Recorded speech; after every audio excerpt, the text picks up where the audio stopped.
We've got with us here today for class a financial advisor at Growtrust. Brian, we connected through Cornerstone. He helps advise our business division broadly, and he has a bachelor's in business marketing from Cornerstone from a few years back. And so he is a business person through and through. He's Cornerstone, and he's also perfect for this class because he's a financial advisor and financial planner. So, Brian, anything else to add to that to give us a sense of who you are and what you're about?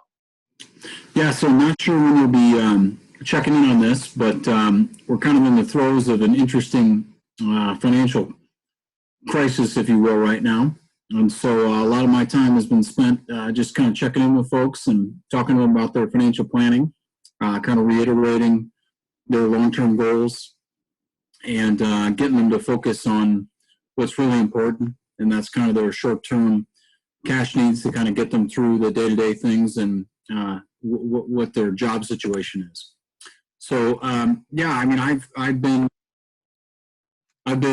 in the finance business here since I left Cornerstone, which was 1999 is when I graduated, and so my partners and I started a company 2006. So we've had our own financial planning firm, independent planning for the last 13 years. We have about families that we do work with, and it's primarily personal financial planning. Obviously, we have some businesses that we do work with, but primarily it is folks that have just done a good job saving and being disciplined and kind of, living below their means and just putting money away for a rainy day and doing a good job. So you've now seen two very rainy seasons with your clients, 2008, 9, 10, and now yes, however 100%. This lasts. So yeah, and that's kind of the theme that I've been talking about. And if you guys want to do another call at some point, I'm sure I could go off on a long tangent on this, but it's been pretty interesting, the conversations I'm having, comparing and contrasting 2008 versus now. And it's, to me, it's a kind of a stark contrast. I mean, you had an economy in 2008 that was sloping down. You had lots of people had lots of debt, unemployment, underemployment, those types of things. And people didn't have a lot of cash. And now you have an economy that 45 days ago was accelerating. I mean, you had good job growth, low unemployment, low interest rates, so businesses are investing in, they're taking on capital to grow their business. You had trade policy, first trade leg was being signed with China, and you had India opening their things up. Government spending was a little bit high, but you really had a robust economy that was, obviously all economies have pockets of things that are not fantastic, but we really had a different foundation that we were building on versus 11, 12 years ago. And so then I've also found what's very fascinating is the majority of people's personal financial situation is quite a bit different too, is we have a lot of people that are living below their means, good savings rates kind of built into things, low debt to income on mortgages, and then lots of cash. It's amazing the amount of cash that's on the sidelines. I've had the opportunity the last 6 working days to touch base with almost 70 of our clients. And I mean, I have little old ladies that live in $150,000 houses that have 50 grand sitting in the bank. And they're just like, nah, I'm good. We're good. And I have other people that you wouldn't expect it, and they've got hundreds of thousands just sitting in cash. And so the ability to weather, an elongated period of time, whether it's 1 month, 2 months, it's a little bit different for the average folk. There's the, college students, which are, hourly workers in restaurants and other types of things. That's where my concern right now from an economic standpoint is. Right. J.P. Morgan did a study that said the average small business has 23 days of working capital. So they basically can last 3 weeks before they're closing their doors, and restaurants are only 16 days. So that's really where I'm concerned is kind of the hourly worker or the local small business. That concerns me a lot right now. Do you see, this is, again, a tangent, but an interesting. Well, that's okay. I think, I know we're going to talk college stuff, but I think this is valuable to kind of have. I mean, I'm in the throes of this. I mean, this is pretty cool. So. Do you notice your clients, I'm wondering this a lot, do you notice your clients who are in a really great cash position who are getting aggressive about giving and being generous in this time of crisis? Or do you see more fear and hiding and stockpiling and, let's buy as much toilet paper as we can get kind of? Yeah. What are you seeing with your clients? It's been really interesting. I think if you would have diagrammed something out and said, this is going to happen, we're going to have a 45 day period of time where the economy or the market's going to slide 35 to 40%. I would have thought people would have acted more irrational. At least I'm talking about my client base. And almost everybody I have talked to has been incredibly rational. They have talked basically, you know what, nobody saw this coming, not upset, not panic selling, not panic buying things, just kind of maybe accelerating contributions to things if they were going to do something. But yeah, I haven't gotten that take. And if you read the media, you might get that people are doing that, but I haven't gotten that for people that are well thought out, people that are using professional advice to kind of plan some of their financial life out. So. But you don't see a radical outpouring of generosity either. People selling stuff so they can give more to the local business or the local, food pantry, or what do you? Yeah, I haven't seen that yet. I mean, I think we're still literally probably 2 weeks in the more of shutdown type mode. I have had a lot of people that say, we are thinking about these things and we're thinking about the hourly workers and how we can help people out and those in those communities. I think the way that we're doing it is we're trying to get some takeout. We're trying to support those small businesses through their business as opposed to just hand them a check. And we have family members that their businesses and their jobs have contracted. And so my wife and I are having those conversations too. How do we help the people around us? So I think some of that's going to happen as the needs become more and more apparent. But as of right now, I'm not sure anybody really knows exactly what is going on. So I did the same thing. Got some Cheshire Kitchen food today for lunch because yeah, there you go. We hope it doesn't go under. So the same thing as well. So let's get into the topic of the day, which is really trying to, just so you know, the students read about education. Sorry about that. Trying to turn this phone off here. Oh, okay. Do you need to take it? I know your clients. No. I'm trying to put my phone on lock so it doesn't ring, and as soon as I'm trying to do it, a phone call's coming in. So. Perfect timing. Yeah. So anyway, the students have already they've spent some time reading from these Dalton Money Education texts. Yeah, Dalton, nice stuff about it. So they know a little bit, but I would love to hear your take on, when you're interacting with clients, what do you think the most common challenges are with education funding and planning? What do you see? Yeah, I think that's a good question to kind of lead off with. And I'll tell you, I think one of the most common challenges when you're laying out your financial plan is that you're competing against all these other savings goals and spending goals. And if you start to tick things off, you go, well, I'm saving for Christmas, and I'm saving for my retirement, and I'm saving for a vacation. And, maybe depending on the age of the person and the age of their kids, they might still be paying off their own student loans. And so as you tick off all these different things on your list in your plan, education funding for your kids is kind of at the bottom because you can't really take a loan out for your retirement, but you could take a loan out for education. And so that's a really good point. Yeah. Yeah. So I think it's not so much that there's a lack of desire for it.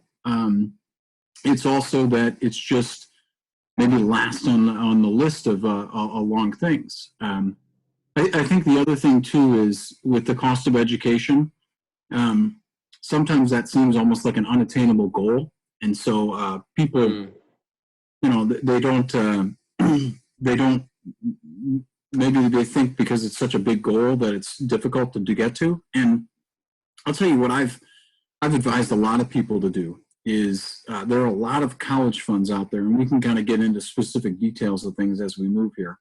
But there's a lot of college funds that you can get into for $25 a month or $50 a month, and you just make a contribution. And you've opened that bucket up, and on the 15th of the month, money is ripped out of your bank account, and then it becomes very easy because your bucket is already open to go, I'm going to make it 75, and so on and so forth. And all of a sudden, you have this bucket that you're making a pretty darn good contribution to on a monthly basis, and it starts to grow and compound. So what are those buckets or vehicles for doing that you think are the most helpful? So I know there's a lot of different options, but yeah, what are the ones you're seeing that are popular or that seem to be working well?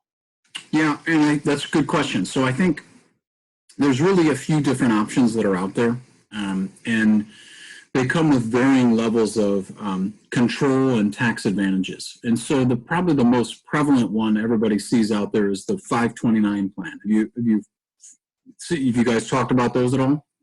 A little bit.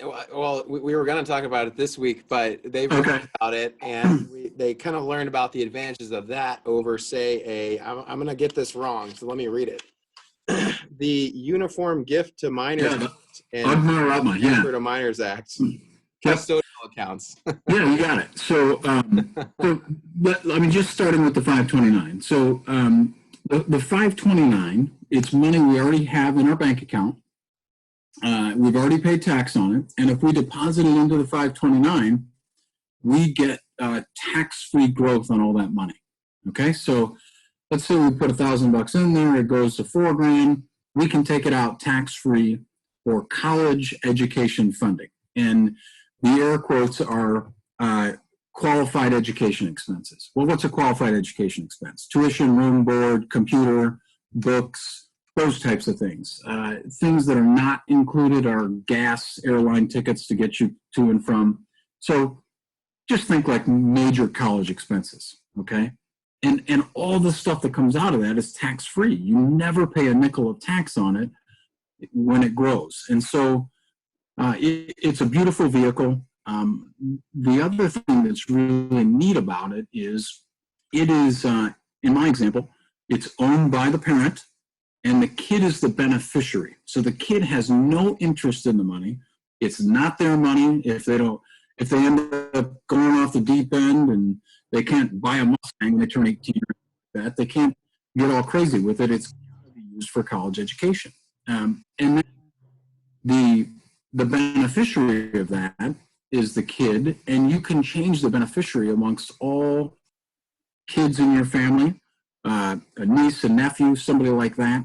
I've heard there's actually even a golf school down in Florida that qualifies, so I could change myself to the beneficiary. Really? Can you do that? So okay. It's pretty flexible. If you don't use the money for college education, you pay tax and a penalty on it. So I mean, you weren't going to pay.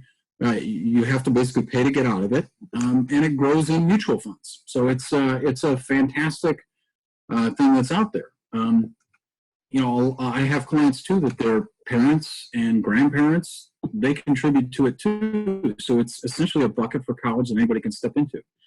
The other option that you just mentioned is the UGMA or the UTMA accounts. And a lot of times, I'm sure there are people that'll be on this call that might have had a bank account with mom and dad. Okay. Well, that's all this is it's basically a joint account for somebody who's under age 18 with their parent or grandparent or anyone. And so the advantage of that is, at age 18, the kid gets the money.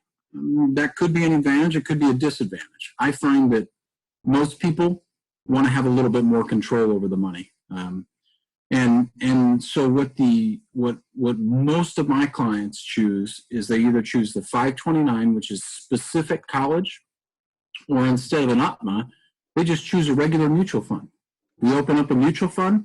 We all know that this is for Susie's college, or our family's college, and we have it as be a separate account, but the kids have no interest and no control on it. It's a joint account with the husband and wife, and we just use it for anything down the road. It doesn't have restrictions for qualified education expenses. If kid doesn't go to college, we use it for vacation or retirement or anything else like that, but it's just it's a savings account.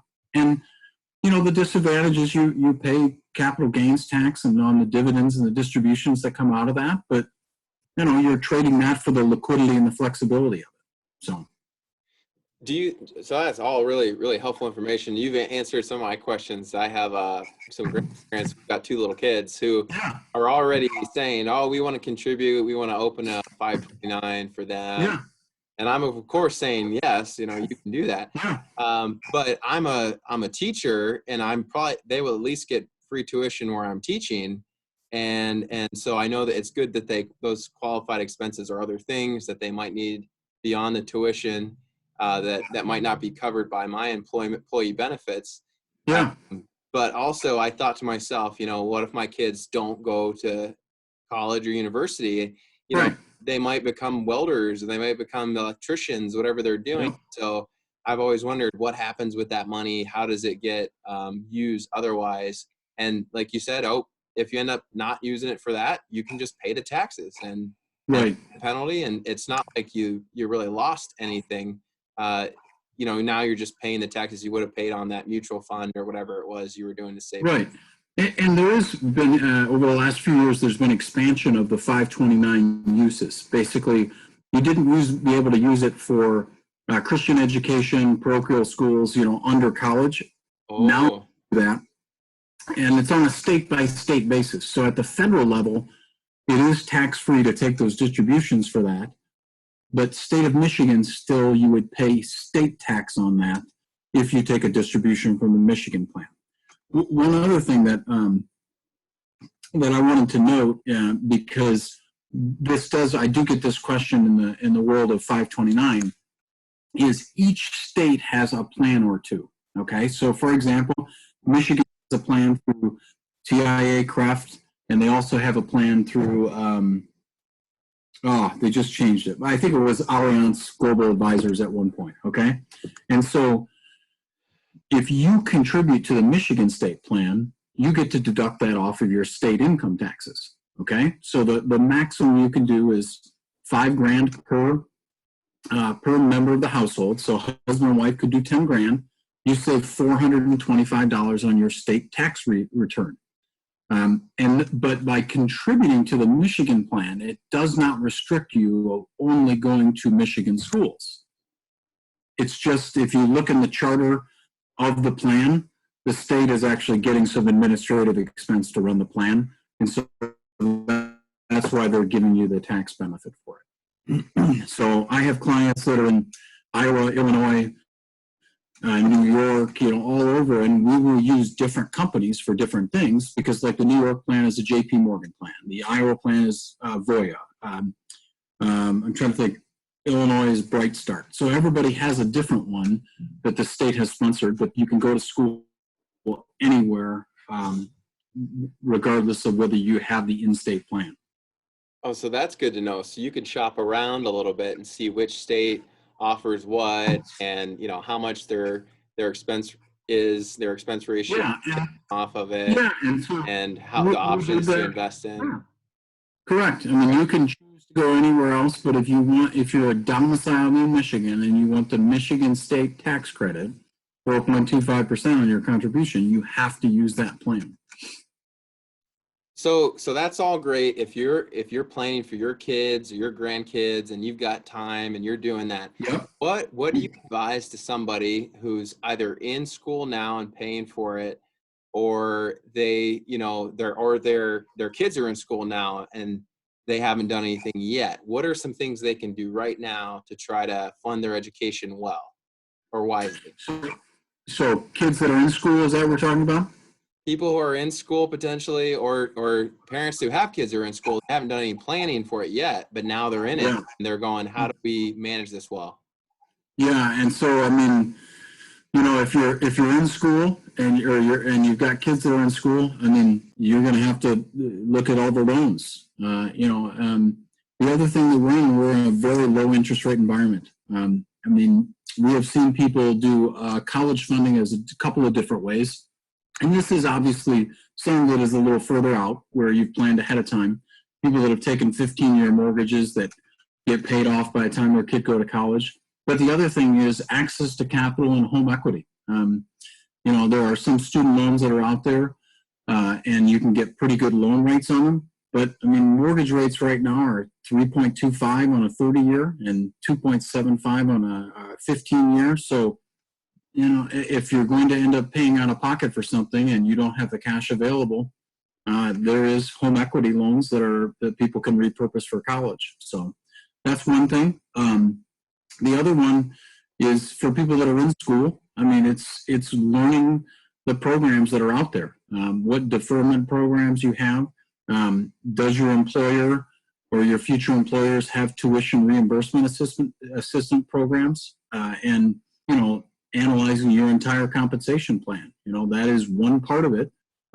Obviously, you may have to be at a company for 5 years or something. I think my wife had that. She worked for Spectrum Health for a little while, and they had a 5-year program where I think they gave reimbursed a Perkins loan. And so she got that loan paid off after 5 years. And, you know, had she left her employment before that, she would not have had it paid off. So the difficulty when you don't plan ahead of time for things is you're stuck with not the best options. Let's put it that way. So good advice and wisdom. What I'm just curious. Again, this is a little bit of a tangent. It's relevant, but do you think? Let's just imagine Bernie Sanders wins the presidency this year. Yeah. And he's going into the White House next year, and the administration is pushing for free education for state institutions, right? For everybody. Right. How do you think that changes all this? Yeah, and so I think that's a great question. I really do, because that is definitely a in the news, top of mind thing. So when I graduated college, which was 1999, most people, they went to college, okay? And now you have to go to college. I mean, you pretty much, to get in an interview, it doesn't matter if you're in an administrative position or a business position. I mean, this is coming from an employer. I have a company, we got 11 folks, and we hire people. I mean, if you're sitting on my desk and you don't have a college degree, somebody else does for an administrative position. And so the bar has kind of risen up and said, if you have an undergraduate degree, that's just the base level, okay? So if everybody has free college, that's not even the base level anymore. You have to have more education to get to the base level. And so that's what I think is going to happen. And it's kind of this law of unintended consequences is higher end employers are now going to say, well, college is not even the base level because everybody has that. That's like high school now. And so a master's degree, that's now the base level. If you don't have a master's degree and you haven't gone for another 2 to 4 years, I'm not even going to look at you. And so I think that's a difficult thing. Boy, I think the other side of it is just a dangerous slope. I mean, if I have saved for my education and I have paid for my kids' education, do I get reimbursed? If you're Elizabeth Warren, you're just going to laugh at that question and not answer it, right? I know. Yeah, I know. And so there are, I am, what I have encouraged folks to do, and I do with my kids, is to gather information, get more information, think critically, and make your own decisions on things. And don't take articles that say this is what's going on, and go into it and take a look at it. There was an article yesterday about the coronavirus that said, the headline said up to 500,000 people could die, and if you read the article, it says anywhere. The guy's quote was actually 50 to 500,000. So I mean, read the article, you know, the title of the article, you would think that it was massive, and then, but that's not exactly what he said. And so it's kind of the critical thinker of data and information. And that's regardless of what it is, whether it's college education or politics or the market or any of those types of things. Well, I think ending it on to be a critical thinker, and even if talking heads on a YouTube, video are telling you what to do with your college education and or your own education planning, you got to go and do the homework and do your own due diligence, because that's ultimately up to you. But that's where good advisors come in handy, and people who can bring some of that objectivity and some of the research and save you. So I'm sure you're helping a lot of clients make those decisions with more and better information, good thought process, and ultimately, knowing that God is gotta provide and make a way. And so for whatever that is for us. Yeah, and I think for folks, what I've been saying with a lot of folks right now is, there's the cheesy thing: people don't plan to fail; they fail to plan. Okay, there's the cheesy one, but the real one is if you are proactive in your planning, regardless of whether it's financial or business or any of these types of things, you essentially, in times like we're going through right now, you don't have to be reactive and make knee-jerk decisions. Obviously, we could lose a job, all that kind of stuff out of left field. But if you've proactively laid things out, you should be able to deal with some of these things. It makes you not impervious, but you're better prepared for these kinds of. Absolutely. Right. That's a good encouragement for us all to be a little more proactive and be ready for whatever life is going to throw us. Hey, promised trouble, right? We were promised trouble, and yeah. So we shouldn't be surprised when we get it. Hey, thank you so much, Brian from Growtrust. Time, and yeah, maybe we'll have another opportunity to get together. I think we will. Yeah, I'd love to do it. Thank you so much, Brian. We really appreciate it. You're welcome. Okay.